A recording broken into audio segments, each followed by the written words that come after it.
Hello everyone, tonight is Wednesday and hopefully I get this video done before it's Thursday. It's been the third time I've tried to do this, had so many problems. Welcome on Hearthstone Herald, Wednesday budget day, and this is Makati and I'm super tired. I'm really sorry about that. I changed the settings a little bit so now you have the whole view of my very messy desktop. It's not desktop, it's my office. There you go. Sorry for my bad English once again. Today we are going to make a budget day for the Warlock, and since I've been doing this video already 4 times, I really hope now I get the sound right, because I had a lot of problems with the sound. I made a whole lot, I made a big introduction explaining why I had this t-shirt on and how special it was to me. And I'm not gonna do it because I really have to get this done before, and I really have to get some sleep. Anyways, let's get on with the show. Let's look a little bit at the Warlock deck I prepared for you guys. And sorry if I'm not going to go over every spell again and say why they're good and why they're bad for our format. I'm just going to explain again what a budget deck is. A budget deck is a deck that is only made out of basic cards and common cards.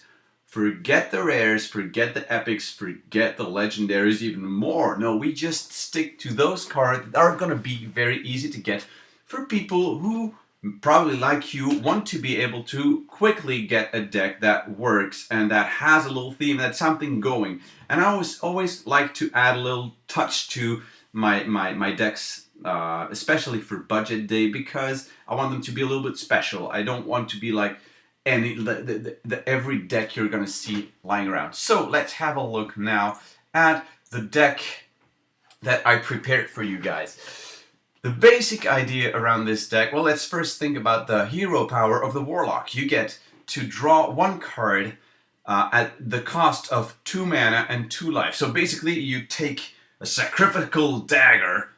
I'm gonna show this to you guys. If I can alt tab out of this. I'm not very good yet with Stream Producer. I have a lot of troubles. But anyways, what I wanted to say is, basically the Warlock is a guy who takes a dagger, plunges it in his chest, rips it apart, and takes his heart out, and hope that that heart is gonna be the solution to the opponent right in front of him. And then with this heart, you just throw it at your opponent's face and hope he just runs away in fear of what he just saw. That's the way of the Warlock. And that's the way we are going to play. Yes, we're going to tear our heart out in order to kill our enemy. And this deck is going to revolve around defending ourselves against attacks and pumping as many minions out of our blood as we can. For that purpose, we're gonna have to have a lot of draw, and that's why we're gonna use the hero power a lot. But let's look at the different cards. First thing you'll probably notice is this deck only contains 6 spells. That's right, 6 spells. Soulfire, Shadowbolt, and Corruption. Why did I not put all the other spells that are for the Warlock? Well, the first thing is they don't fit this theme very well. Let's take, for example, a spell that I would really like to put in there, and that's Hellfire. Hellfire is an amazing spell to get to wipe the board out. But as you can see, the minions I have, they all have, to the exception of 4 of them, sorry, they all have 5 of them. Okay, 5 of them. Well, that's half my minions, but anyways, they're going to actually be killed if I play Hellfire. So the point of this deck is really to have a lot of board presence. Hellfire is meant to clear the board. It deals 3 damage to you, it deals 3 damage to your opponent, it deals 3 damage to all minions, including yours, and you don't want that. Not in this deck, you don't. So that's why I don't play Hellfire. I don't play Demon Fire, because Demon Fire will not help my stealth minions. I have 2 stealth minions. And it can only help my Voidwalker, which is, well, not very optimal. I mean, dealing otherwise it just deals damage for 2, and that's not very effective, is it? Shadow Bolt is much better, and I much rather play some minion that actually can deal 2 damage as well. I mean, that's the whole thing, right? I want to have board presence. This deck is all about board presence. So I have ways to deal with the opponent, cheap ways, except Shadow Bolt. Shadow Bolt is amazing, so why not put it, right? Corruption, you have to wait a whole turn for the enemy minion to be out of the way. But this is not meant to be played like in the real endgame, you know, where the opponent plays a minion and a minion you have to react to. No, it's really meant to clear the table very early on. Soulfire, same thing. I mean, we're gonna draw. We're gonna draw. We bank on the fact that we're gonna draw. So the discard is not that bad. And since there's not really any card that is extremely important in this deck, we have the luxury to lose any card, except maybe Shadow Bolt and Corruption or another Soulfire. But it's okay. We can handle this card. It's not really a big problem. So let's look a little bit at the idea. The whole idea of this deck is based around the fact that I wanted to play Summoning Portal. Summoning Portal is very interesting because unlike Pint-Sized Summoner, the effect is immediate. When you play it, all your minions cost 2 less. So if you play this on turn 4, for instance, you can actually play this together with a 3-cost minion. And it's only going to cost you 4. So basically, Summoning Portal costs you 1 the turn you play it. You can also play it in turn 3. That's also a possibility. I mean, it depends on what the situation of the board is. But basically, that's why I put all those very cheap minions. I put all those because once Summoning Portal is out, all those cost only 1. That means that if Summoning Portal stays on the field for 1 turn, then you can start pumping out minions out of this portal like you would imagine a summoning portal to work, right? If you see a summoning portal, you don't expect to see just one big minion to come out of it every turn. No, you expect a throng of minions, a real flow of continuous flow of minions coming out of it and going at the opponent. That's really the whole spirit of this. Now, of course, you probably won't always get Summoning Portal when you need it at the beginning. It's not necessary. It's not absolutely something that you can't live without.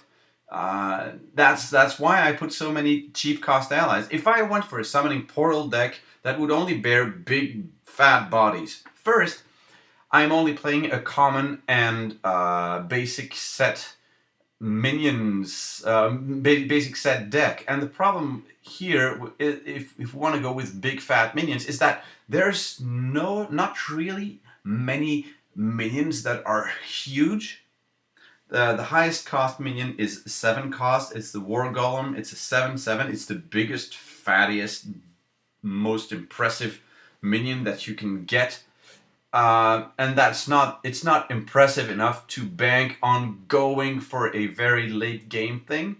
So we want to be control aggro, like we want to control the beginning of the game and then all of a sudden get the flow of minions to go and keep going and try to overwhelm the opponent with that.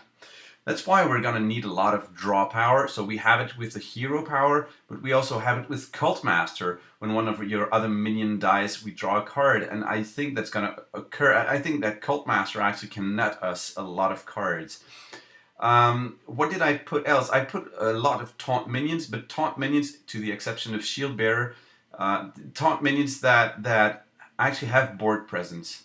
Voidwalker doesn't have so many board presence, Shield Bearer neither, but they're very sustainable, and those two actually have the power to attack and to scare the opponent in 2 ways, both actively and passively. Spellbreaker is there to silence a minion. The biggest reason I put it there is that I want to have a way to get rid of taunt minions, and I want to have a way to get rid of really, really annoying powers that might come at me, like a Twilight Drake, for instance. Because Corruption does not deal with those things very well. Questing Adventurer, because let's say I play Summoning Portal on turn 3, then on turn 4 I can actually technically play 4 minions that cost 3. So that allows me to, well, it depends on what I have in my hand, of course, but this Questing Adventure can actually become rather big pretty quickly. And once he's on the table, if the opponent doesn't do anything, and if he waits one more turn, it can really become huge. So he has to deal with it. I put Thrallmore Farseer because first I wanted to try it out. I want to try out this Wind Fury minion. I think it's interesting. And I think actually that there's a big threat for your opponent if he doesn't know the deck.